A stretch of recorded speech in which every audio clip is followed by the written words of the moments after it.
Yeah, wadnahayga danqashada ka daa. Okay. Hello. Sidee la yahay? Aniga old school baan saga tuurtaa. I just came here online tonight so that hadee dadka inaan u sheego it is voting time. So yesterday was the first day of early voting, which makes today the second day of early voting.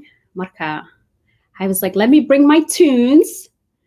And I didn't even intend this, right? It's United States voting. Like in Somalia, I didn't even intend this. I was like, let me just go and see how people are and to encourage them to vote along with enjoying some tunes here. This is one of my favorite tunes.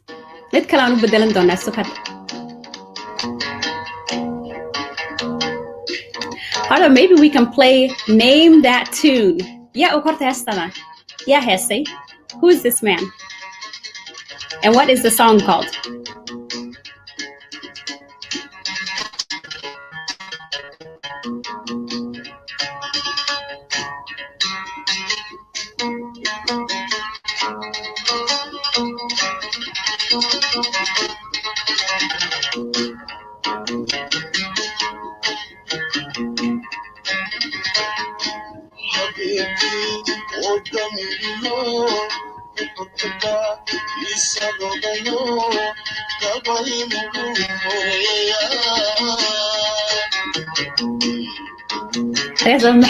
موجة. Let me see. حتى ده أخوك هساي. Maybe موجة أول كلها هستا. Like right now, yeah, هساي.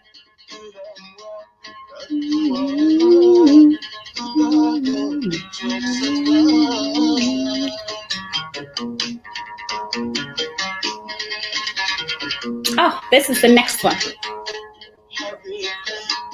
كان هذا وحي هساي عبد النور علالة. عبد النور علالة. هاي next name that tune. هاي كان يا يقانو.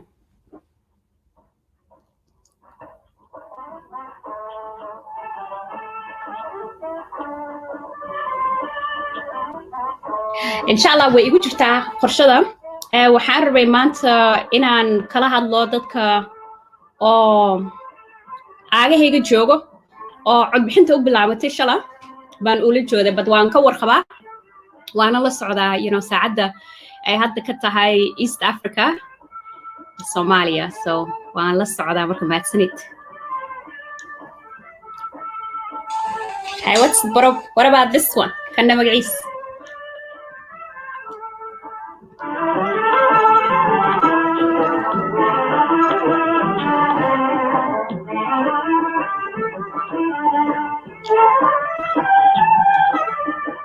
وانت على هذي حولي يرجباتي وما يهجمي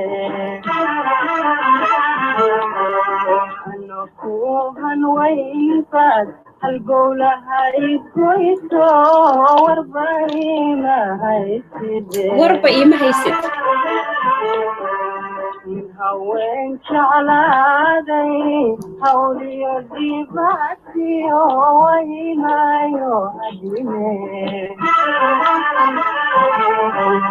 أنكوها ويفاد القولة هاي كويسو وربعي ما هاي سيدي هذا الكثير مطي عليه أظن إيقامة adigo iga haraadin maxaa kula haboon hadde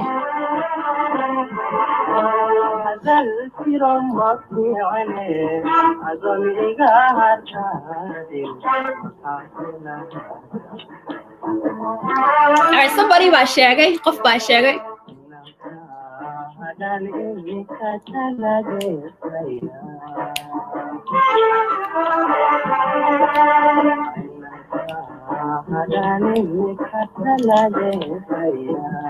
أيه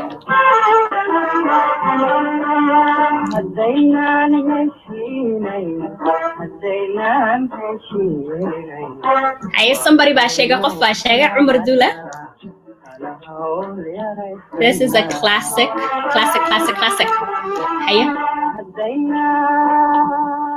بدحوق عادي كعسن عن شذنا بالسوق سكسك حتى What about this? My name was Alana. I was 6 years old and I got diagnosed with Next song of Kasaya Kanamia.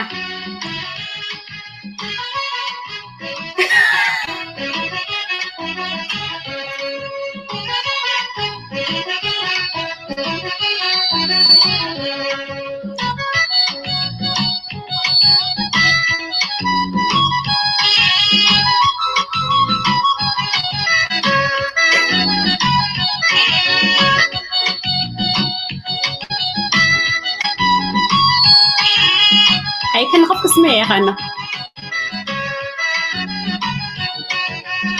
ترسي وكوني مرة اشتكي نايا بدوانك ناري تليقي ثمري نايا ترسي وكوني مرة اشتكي نايا بدوانك ناري تليقي ثمري نايا حتى قلب بالقلب ويحنتي وخي ما حيصح شي خلينا الهبار قبل محافظني ودا شي قالي دارو وفنت وفين ما حيصح شيء ولينا هبارق أبو محافظني ولا شيء أبو تيرتي وأكون مرة اشتكي نايا ودوانك ناري سليتي مرينايا Yes, Allah نحرسته.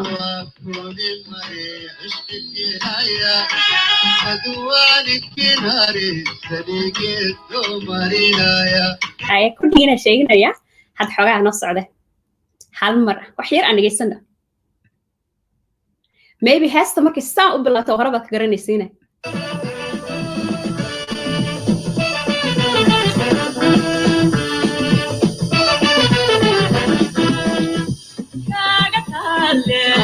مكانت ويني من فوقتين حطاتها هاي أحد هنا في الكلية أيه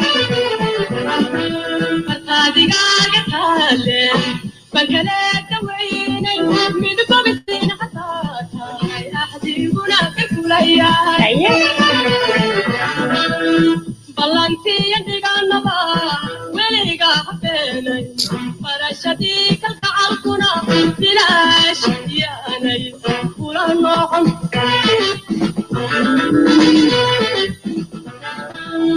بلانتي يدي قنبا ولي قاعدة فرشتي كالكعالكنا بلاش ياني ولا نوعم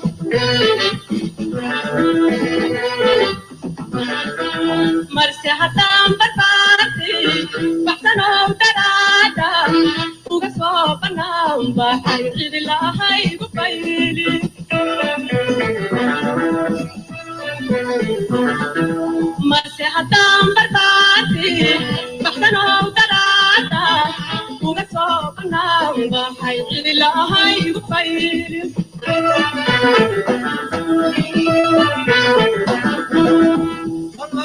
إلهي شرف وهبوني إلهي هدان خير أو ريت منك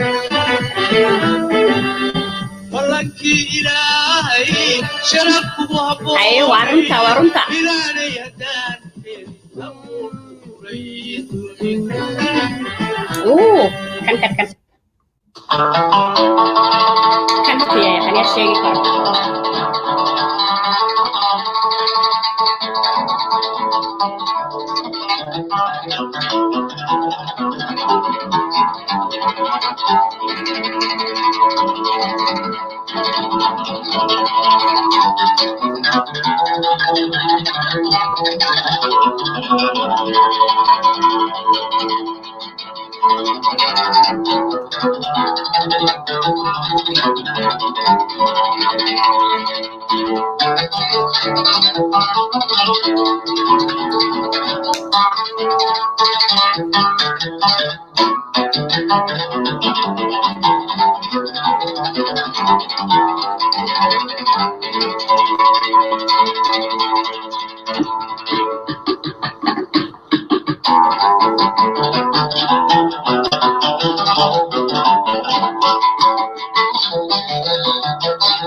all these wire, all these.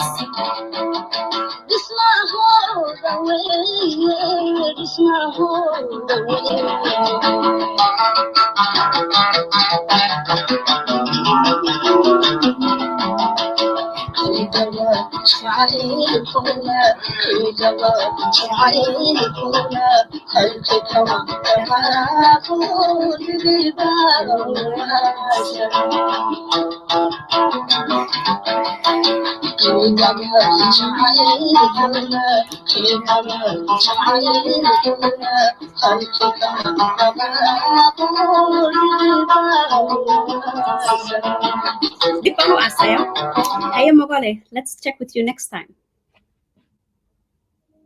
Get close to the Warsuka adiga.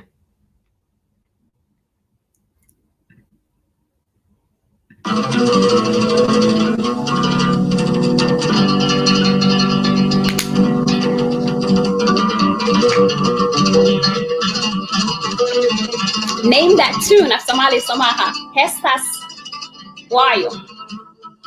Maya. Hestas Tewayo. هذا واحد عطي السم محلية هوري بلا قرنايا هوري. Okay, let's listen to the guitar a little bit.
Okay, listen to this, right?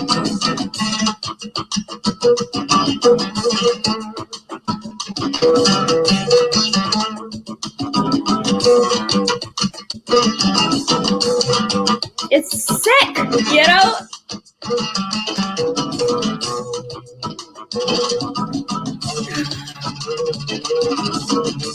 So good.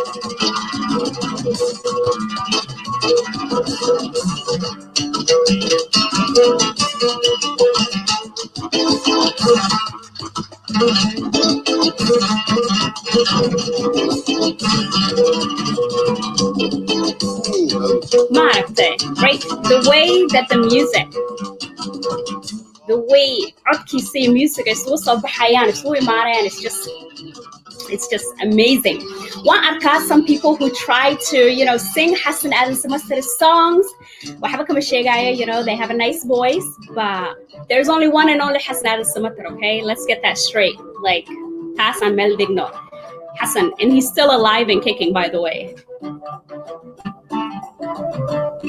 Haysug dhalinyarta maxaa la yiraahdaa waayahan aan fiirina some younger people. Mister, shall we stick to oldies?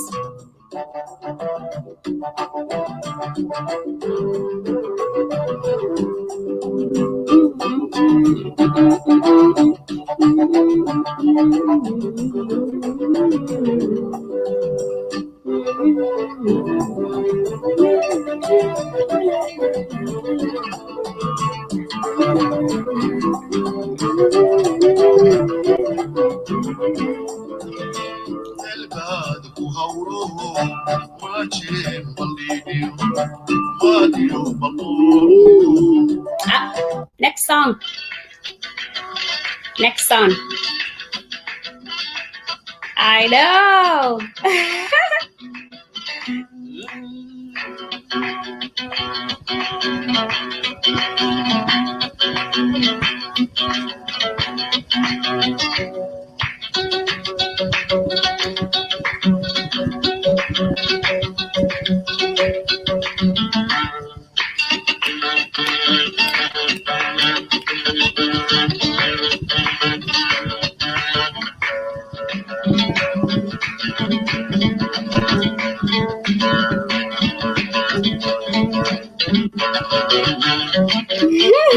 Tiara, hold on.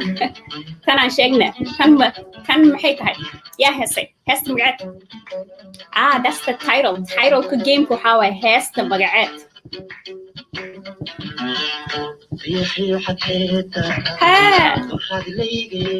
هيا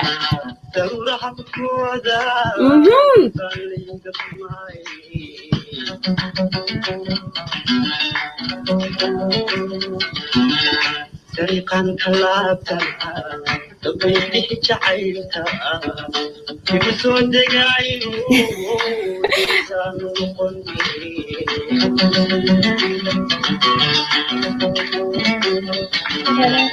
يحيو عديتا دفاد ليقيلو تروح مقودا تبليك كماي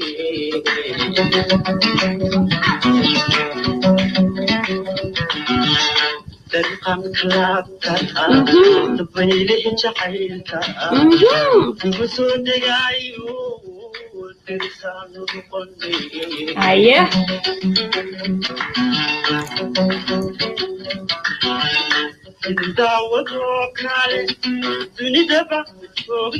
dunida umaba joogto haya meeday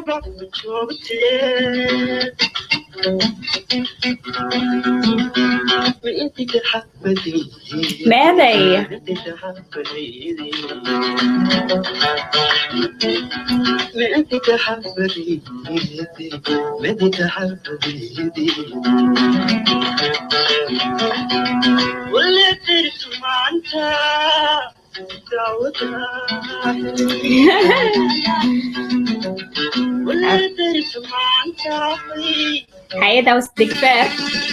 Kan waa iska garanaysin baan u malaynayaa. Xogaa musican dhaafiya.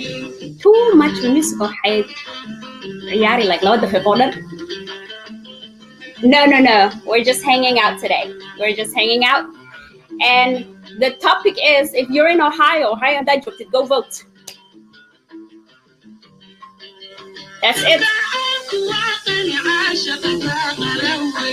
هيا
This is the queen, okay?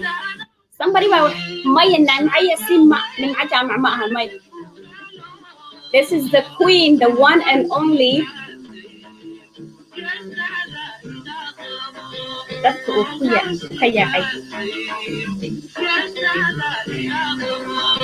Yeah.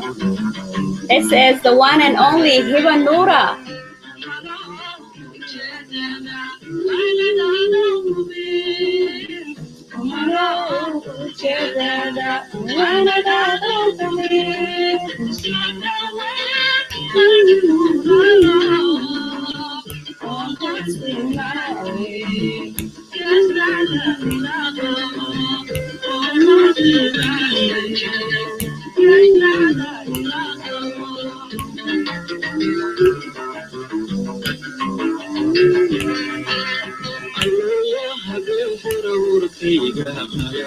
يا الله يا هبين قرآن هيا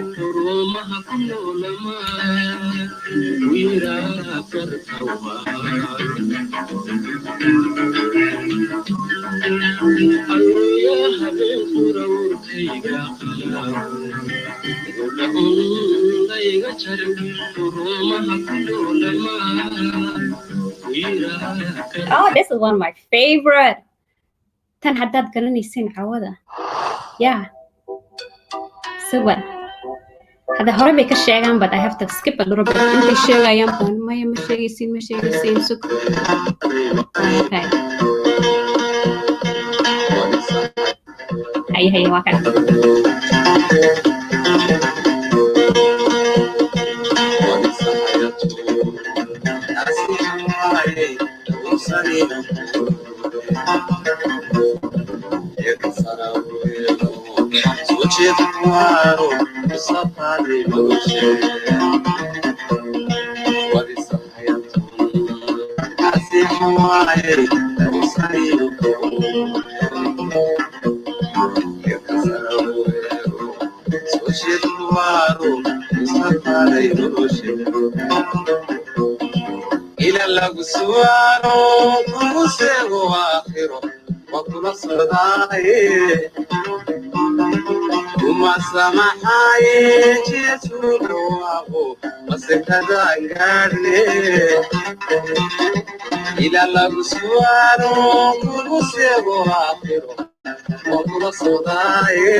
Absolutely, guys. Yeah.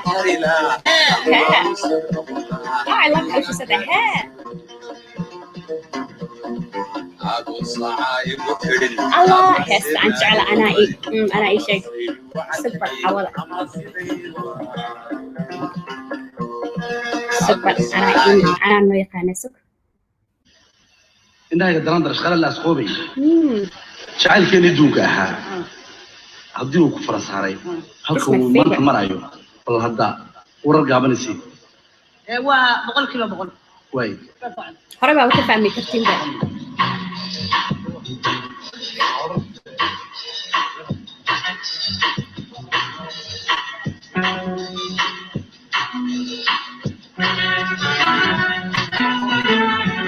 الحمد لله I'm good.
Seven dia.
Badagi puro ituku dameya Amlo zakadirti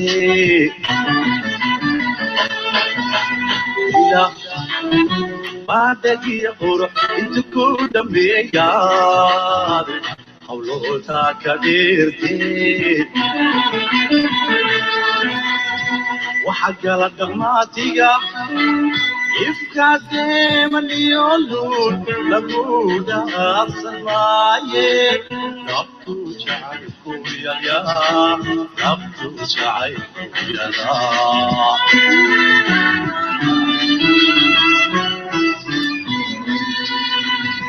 وحجر دماتيا إفكاكي من يولون لبودا سمايه ربطو شعيكو يلا ربطو شعيكو يلا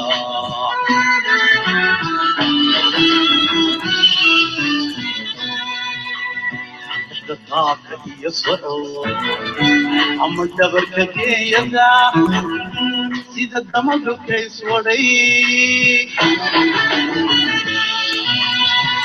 تطاقي يصعود عم الدبر كيدا سيد الدمر كيس ودي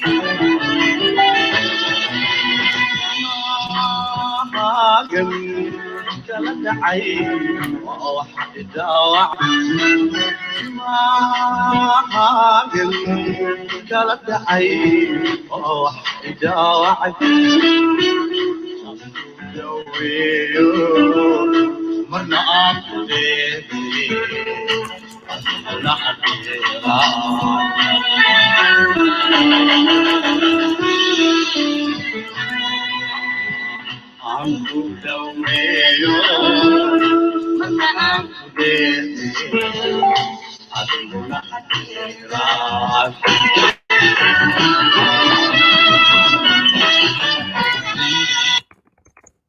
Waka Waka.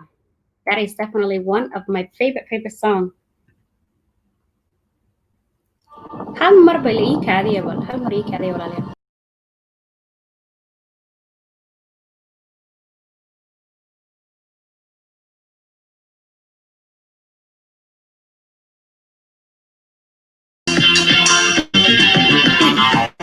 Wanakan.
I know we've been jamming all night, but just real quickly for a really important message. I want to bring out somebody who share a message about voting with you. All right, Judge Jamison, how are you? I am well, Ifra. How are you? I'm good. We were, you were having a good time. I was. We were playing Name That Tune, but in Somali. So we're listening to old Somali songs. Wonderful. I believe that it's really important to keep your culture alive. Absolutely. Yes. And art is just, one of those ways that culture stays alive, in artistic expression. Exactly. That's Jamison. Share with us, second day of voting. Yesterday was the first day of early voting. Yeah, I went out yesterday morning and there had to be at least 400 people at 8 o'clock. And before 8 o'clock, people were all over the parking lot. They were crowding in, standing in line, waiting to get in and saying, we have to exercise our right to vote. That is beautiful. I'm so glad people came out and were exercising their right to vote. Voting is so important, and we can never not remind ourselves and others the importance of voting. So why is voting important? What is this? Why is it important? I believe voting is important because if you don't vote, someone else is making your choice for you.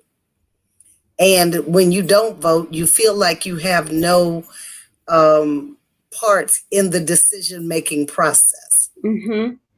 Voting is your opportunity to have some impact in the decision-making process. Absolutely. Awesome. And because in here, there were, when the Constitution was drafted for the United States, Black people were in slavery.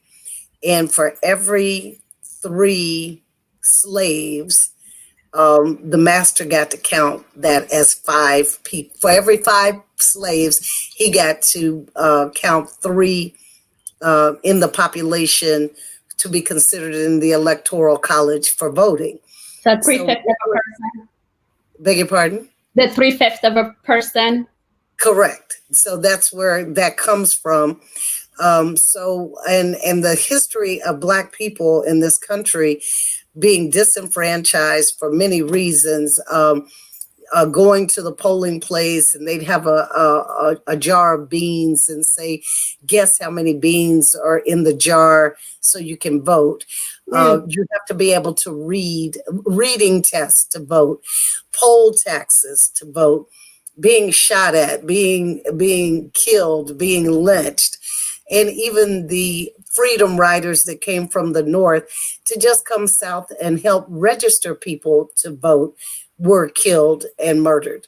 So we have a tortured history with the vote as Black people. So it's really imperative that we exercise it because our right is ingrained in blood. Absolutely. Ingrained in blood. What a message. What a message. That's just kind of like giving me goosebumps because of all of the fight that went into that. And yes, blood was spilled. You know, absolutely. Blood was spilled. You know, it was nothing to see on the news that someone had been lynched. It was nothing to see someone had been murdered. You know, they looked for those young people's bodies for a while before they were able to find them. And these were young people that were coming from the North, idealistic, going to the South, not understanding Jim Crow, not understanding segregation, and really having no clue what they were walking into and the depths that people would go to prevent the vote. So when we think about the depths and the anger that was derived by us even desiring to have that vote, to not exercise it is to throw disdain in the faces of those that were murdered, beaten, chased with dogs, hosed down with water hoses. I mean, it is a tortured history for the Black people to get the right to vote. And then when you think about us as women not having the right to vote until the 1920s, we couldn't sit on juries. We could not, you know, and if you're not registered to vote, you don't even get called for jury service. So when we are discussing the disproportionality of the cases that are coming into the court, you also have to look at the disproportionality of who's in the jury pool. And the only way that you can get called to go to a jury is by being a registered voter. Wow, wow. And there's just so many complexities to this, right? So it's really important that we just keep reminding ourselves and reminding people of what it took and how the system works, because there's such a dissatisfaction, obviously, with the system to the point where people don't want to participate. But by opting out, you're really just opting into another person's choice. So it's like you don't exist in a vacuum. You live in this society. The policies and all of the legislations impact you directly. You either have a say or you don't. Either way, the politics still takes an interest in you and you're affected by it. So I always think about the people that say, like, I'm not interested in politics or I'm not into politics. My answer to that always is, well, politics is interested in you, right? Absolutely. So, all of the policies that are derived have an impact on your life, whether you're interested in them or not. So from my perspective, it's better to be someone that engages and tries to get a seat at the table, to be able to represent different opinions, different cultures, different ideas. There's a lot of complexity in this. And when we stand back and we're not engaged, we're saying whatever you do to me is okay. Right, right. So you are making, inaction is an action, like it is a decision. Oh, absolutely. It is a decision to not act. But you have to be ready for the consequences of your inaction. And a lot of times we aren't. We aren't, and we're just surprised. And then it's like, everything is messed up, and everything is messed up, and this place is just going to in a basket. Like, yeah, I had the opportunity earlier this year to meet Asha Gela. Oh yes, member of parliament in Somalia. Yes, she is. I got an opportunity to actually meet her and read something about her, and to see the courage that this woman had to be in a place of parliament as a woman in a culture that wasn't accepted. So when I think about us here in America, and how long that took us too, even though we're really we may not be accepted 100%, we don't have the struggle that she had. Exactly. And just think about it. In a male-dominated society, being a woman in parliament. I thought her story was just so fascinating, and I am still going to write about it. It's taken me a while sometimes to get all my thoughts down, which is no excuse at all. But I found her story very fascinating. The perseverance that takes to continuously push against the current or swim against the current, which is definitely something that we know about here as well, right? If you're a marginalized member of any particular group in the United States, you know a lot about swimming against the current. So. Well, what's interesting, I had this conversation with a gentleman that is Caucasian, and I was saying something about minorities, and he said, well, soon we might be the minority. And I was like, but you still are in power of 95% of all corporations. You hold the majority of all the Senate seats, all the House seats. You hold... so I was saying, so from my perspective, numbers don't make a majority. Authority makes majority. Right. Authority, all of the authoritative positions are held by the majority community currently. So in order for minorities to truly be able to make an impact, we have to have some control too. Absolutely, we do. So you're right. It doesn't matter so much about the numbers, right? But in terms of power, that it makes me think about the minority that held power. Let's say in South Africa, they were definitely a minority, but they held the power, right? The economically, socially, politically. They hold all the economic, all the social. So when we talk about who's going to be in the majority, we're not talking about the numbers of bodies that make up the majority. From my perspective, we're talking about who's going to be in authority, who's got the power, who's got control, the economic situation. Minorities are not in control of economics. We're not in control of those things. So from our perspective, even though we may have more numbers, we're not in control. How are you, Magistrate Stroud? All is well. Wonderful. Great to see you. Everything is going well. Yes. I saw that you were very busy today. Yes, I was back at the early vote center again when they opened up at 8 a.m. And so there were a lot of people out voting who were there. There was already a line around the building at 8 a.m. When we got there. So yes, a lot of people are coming out. Yes. I am so excited. I'm so excited that everybody is coming out and very, very encouraged and, just dedicated to get out the vote. So yes, we were Judge Jamison and I were talking along with the people, the audience. Thank you for being here, by the way, everybody who's watching.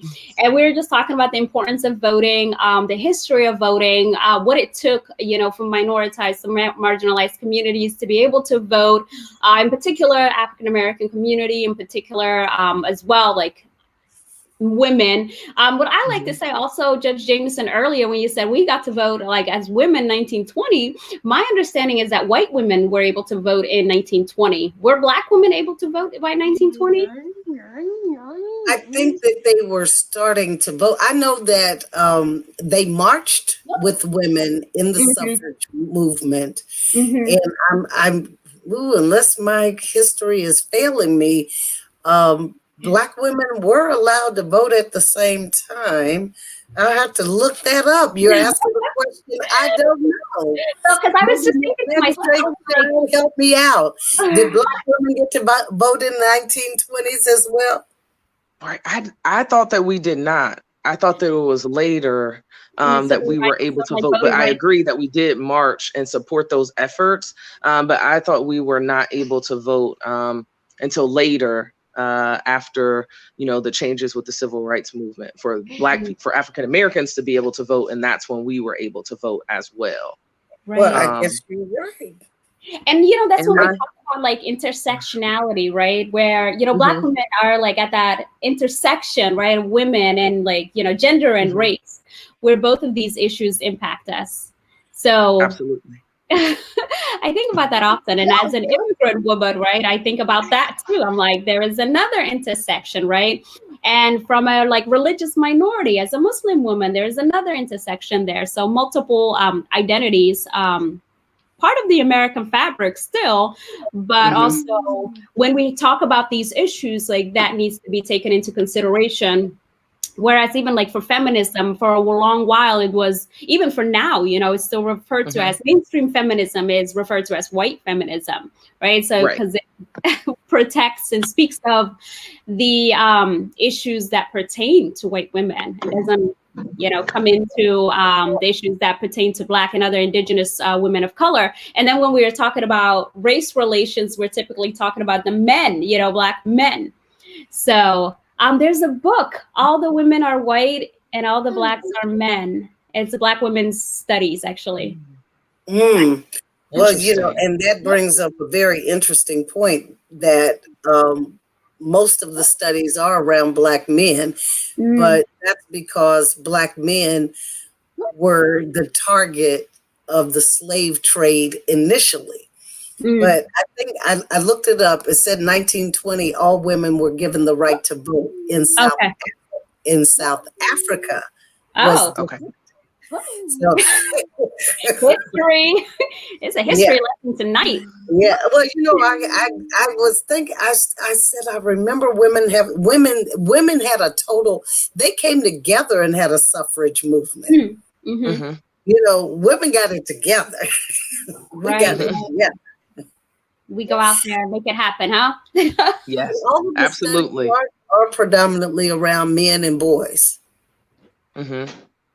So yeah, I think about these things. You know, I think about like just all of these intersections, and I feel like when you're an immigrant as well, you just kind of have to think about that as well. Like, where do I fit into this, you know, piece of the American pie, or in terms of like the demographics in this United States and things like that.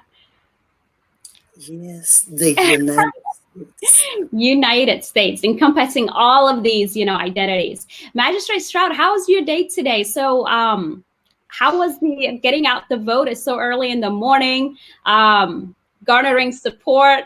How did that go? It went very well. If I can just say really quickly, when you just said that, you know, it reminded me of the quote of Shirley Chisholm when she talked about, you know, the importance of having a seat at the table, even if you have to bring your own chair. So that's what it reminded me of. But today was amazing. Just the number of people who are out the last 2 days. It's been very encouraging just to see voters coming out to exercise their right to vote. I believe with these dual pandemics that we see ourselves living in, you know, both the global pandemic of the coronavirus and just the social unrest and that pandemic that we're fighting for social justice, you see people who understand the importance of using their voice and exercising their right to vote with, you know, using their vote as their voice. So it's been very encouraging just to see everyone and the excitement and the hope in the eyes of the people as they come out to vote. So I have thoroughly enjoyed it and appreciate that I even have the opportunity to be there. That's so awesome. That's so awesome. It is a great opportunity, isn't it? Yes, yes, it is. For those who are watching maybe now for the first time, could you, I think last time we had somewhat like some technical issues, right? So what is if you could introduce yourself again and just kind of give a little bit about your background, platform that you're running on? Thank you. So yes, my name is Lasheyl Stroud. I am running for the newly created seat in the Franklin County Court of Common Pleas, Domestic Relations and Juvenile Court, which is the court where Judge Jamison is currently a judge. I currently serve as one of the lead magistrates of our court. So magistrates, one of the main differences between magistrates and judges is that magistrates are appointed to the bench to serve as judicial officers, whereas judges are elected to serve. So magistrates serve at the pleasure of the judges and there to provide support because the caseloads are so large for the judges that it's helpful and of service to them to have magistrates to preside over those cases, and then the judges adopt the decisions of the magistrates. And hear those cases, like if there's an objection. So it's like another layer of appeal, similar to the Court of Appeals, when attorneys can appeal from that trial court or state court level to appeal to the Court of Appeals. If a magistrate issues a decision, if someone does not agree, they can file an objection to go to the judge to be heard. So I preside over abuse, neglect, dependency cases where it's alleged that children have been abused or neglected, to determine if they should be removed from the home, and then what the parents need to do to have the child back in the home so that we can reunify the family. I also preside over delinquency cases, which would be like criminal cases if the youth were an adult as opposed to a child, and determining, what should happen. I'm also one of 2 magistrates that preside over our empowerment docket, which is our youth docket to address human trafficking, to make sure that those survivors of human trafficking have the necessary resources and support to flee that lifestyle. So I've been on the bench serving as a magistrate for almost 7 years. I was appointed in 2013. And then for 10 years before that, I was an attorney, primarily a litigator. So I handle bench trials, jury trials, argue before the Court of Appeals, as well as the Ohio Supreme Court, really working hard to advocate for children and families in both domestic relations matters as well as juvenile matters. I also served as a guardian ad litem for children. So doing that independent investigation in the background, and then representing to the court what's in the best interest of the child, so that children don't have to endure the trauma of coming into the courtroom. So yes, I believe that my entire body of work really led me to this position, and to be able to be experienced and well qualified, as well as compassionate and understanding the needs of our community, to be able to run for this newly created seat. I'm from Columbus, Ohio. My father's a retired Columbus firefighter. My mother's been a small business owner my entire life, so I've been able to see them work firsthand and demonstrate strong work ethic. I've wanted to be a lawyer since I was 5 years old. It is the absolute only thing that I ever wanted to do or be, because I've always, been one to speak up for justice. And then when I was in high school, a judge from Domestic Relations and Juvenile Court came to my high school and spoke, and I went to the courthouse and observed, and that sparked my interest to be a judicial officer. So I just am really passionate about serving our community, making sure that everyone has equal access to the court, as well as the ability to have a fair hearing. Absolutely. Magistrate Stroud. Wow. Amazing. Amazing. Also, at 5 years old, I did not know what I wanted to be at 5. Yes, my grandmother and I would sit and watch Matlock and just discuss, all of those things. And I just always wanted to be a lawyer. A lot of people told me that I couldn't or shouldn't, simply because of the way I looked. But that just energized me all the more. Absolutely. A spark was lit and you just ran with it. Yes. And we are so glad, because there are so many, young Black girls looking at you and watching you. I know you talked a little bit about the community work or the community engagement that you do. Could you touch a little bit on that? Yes. So I go around, I speak at schools. I developed a course to where I teach them about the juvenile justice system and allow them to play out those key roles. So I tell them, what a prosecutor does, what a defense attorney does. And then we and we reenact court cases, and the rest of the classroom gets to decide like what the order should be. And we just talk through it, you know, the importance of good decision making, and then in hopes that that will spark something in them to where either they want to be involved in the judicial or criminal justice system overall, and know that, you know, it's possible because they've done it at least that one day. So yes, I go out and do that elementary, middle, high schools, and colleges just to share about what we do in the justice system and the juvenile justice system specifically. That's amazing. Thank you very much for sharing. Thank you. We need to continue, you know, doing this campaign of encouraging people to go out and vote. And Yes. I'll definitely would like you to come back and speak again on it, because we can never get enough of reminders of, you know, why it's so important to vote and to remind people really what you stand for. So I think that's really important. What else would you like to add? Oh, I'm just working hard for all of Franklin County to stand proud with Stroud. When you said stand, it made me think about that. So yes, I want everyone to stand proud with Stroud, but also to remember your judicial races and the importance of voting from the top all the way down to the bottom of your ballot. So, you know, just remember your judges. We have a great impact on your day-to-day lives and the decisions that we make. So now is the time to know who your judges are and not wait until when it's your loved one who has to go into a courtroom and then you're scrambling to try to find out, you know, what they stand for and what their philosophies are. So just get to know who those judges are on the ballot, because we won't have that party affiliation there when you go in. So making sure that you know who your judges are and that you vote your judges, vote from the top all the way down to the bottom of the ballot. We have some great candidates, just like you've been able to see firsthand. So we want people to know who we are so that they can make informed decisions and vote for us, hopefully. Absolutely. It's all about making informed decisions and just making that decision for yourself. Judge Jamison touched on that a little bit before you got on about, you know, we were talking about how inaction is still inaction. You are Yes, deciding. it definitely is. Somebody else making your choice. Absolutely.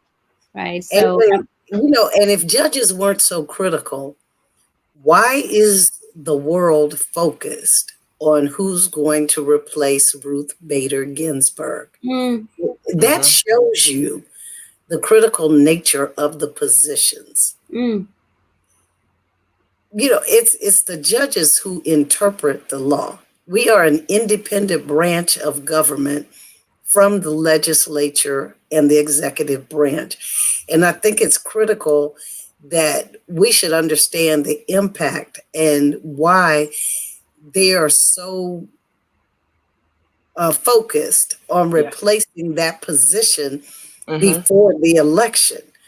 If it were not a critical position, why would they be so focused? And sometimes when voters go in, the judges seem to be the least important to them, either because they don't know your who endorsed you, what party endorsed you, because we don't have party affiliation. We do not belong to the actual executive board or committee of any party. We're a nonpartisan race. And if they don't know who endorsed us, they'll skip us. So traditionally, about 30% of the people that go in to vote do not vote their judges. So about 70% of the voters make the decision on who the judge is, because we have a 30% drop off. And really, when you're going through it on the machine, you have to go through every page of the machine. They just pass the judges up. Oh, wow. So, and that's something I just wanted to bring that point out. When we're saying vote all the way down the ballot, we're not saying just turn the pages. We're saying pick someone on each one of the pages and for each position, because 30% is a lot of voters.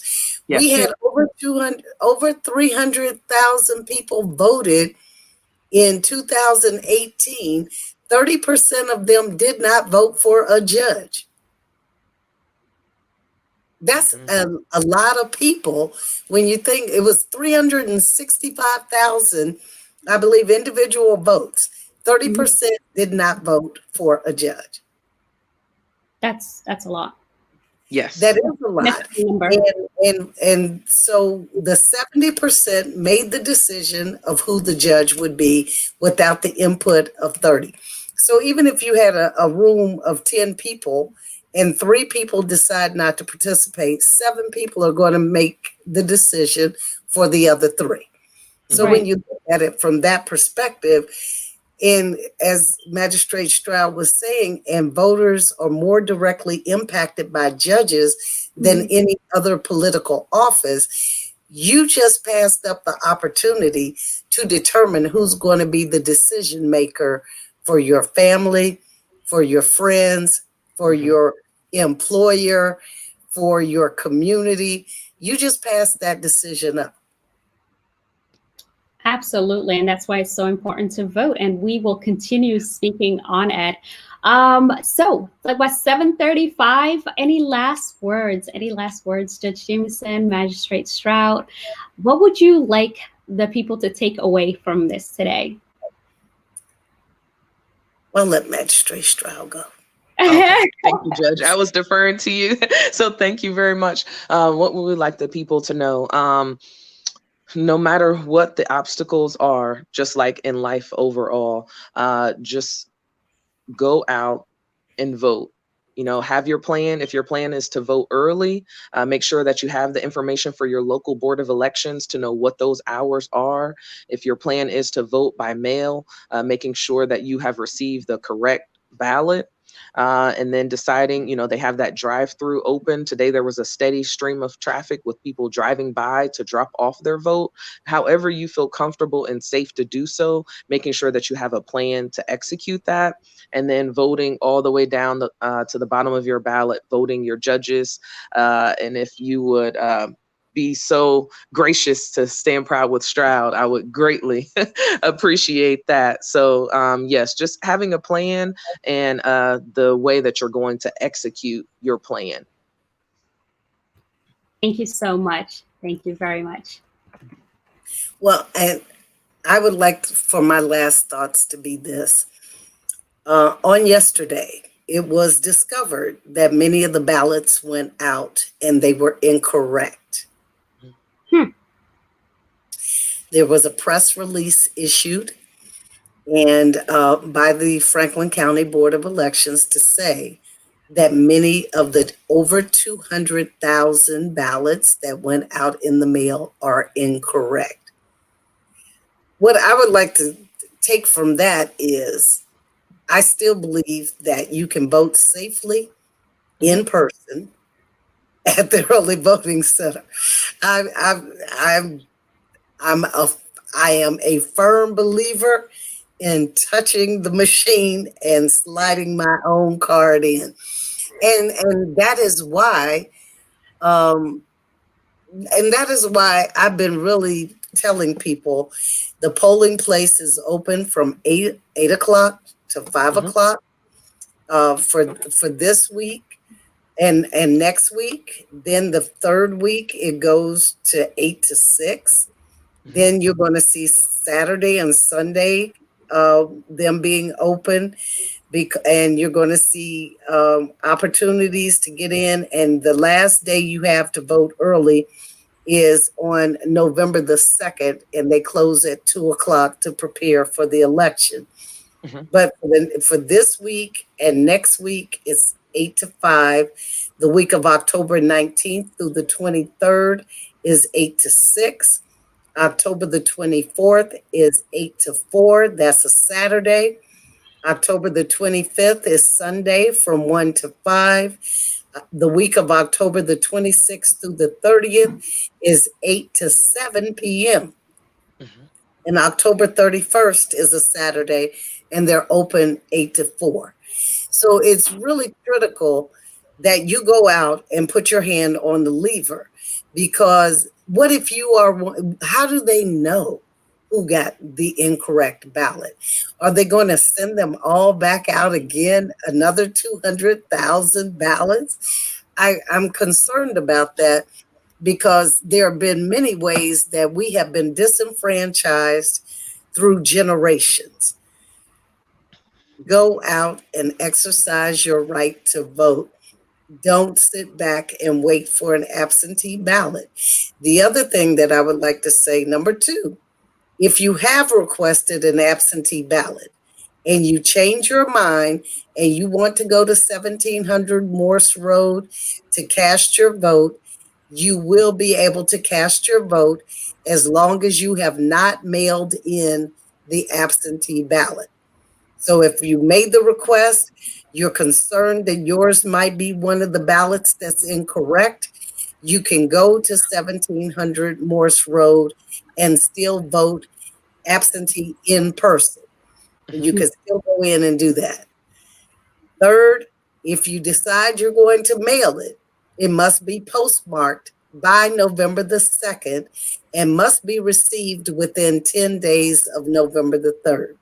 So it's critical. You have many ways that you can vote, but it's imperative that you vote. And I'm going to say a vote for justice, vote Jamison. Awesome. May I just say 2 quick things Absolutely. quickly? I wholeheartedly agree with everything Judge Jamison said. I just want to say 2 quick things if it helps people to promote safety, to know that they do have a stylus that they have you to use so that you don't have to touch the actual machine, so that you can use that stylus. And they are enforcing mask and social distancing, both in line and when you get inside. And the last thing, there have been people who have come in thinking that they can access the internet and trying to rely on being able to load up their ballot once they get there. So if people have it on their phone, if you just do a screenshot, because the internet has not been consistent there in the parking lot or inside of the building. So making sure that you have paper or that you have done a screenshot on your phone if you've already done your research, and try not to just depend on the internet once you get there. Awesome. Oh, wow. Awesome. Mm-hmm. Too many people trying to access it at once. They want At to the vote. same time, yes. And overloading the system. All right. Mhm. We want to vote. Ifra, we want to vote. We want to vote. I'm so glad. And that's a good problem to have, right? Well, it's not a good problem, I guess. It's just like the reason, I guess, that everybody wants to vote is good. Not that the system went down. But yes, thank you both so much. I really appreciate you. Again, as always, good luck. And, you know, we'll touch base again, as always. Once I end the broadcast, we can just chit-chat a little bit. Absolutely. Thank you. I could have said that in the private chat, but everybody can hear that too. I'll chit-chat with them after we end the broadcast. All right. Thank you very much, everybody who's watching. Really appreciate you giving us your time. Have a wonderful evening. Wonderful evening. Oh, Jamison. Good night. Stay in practice.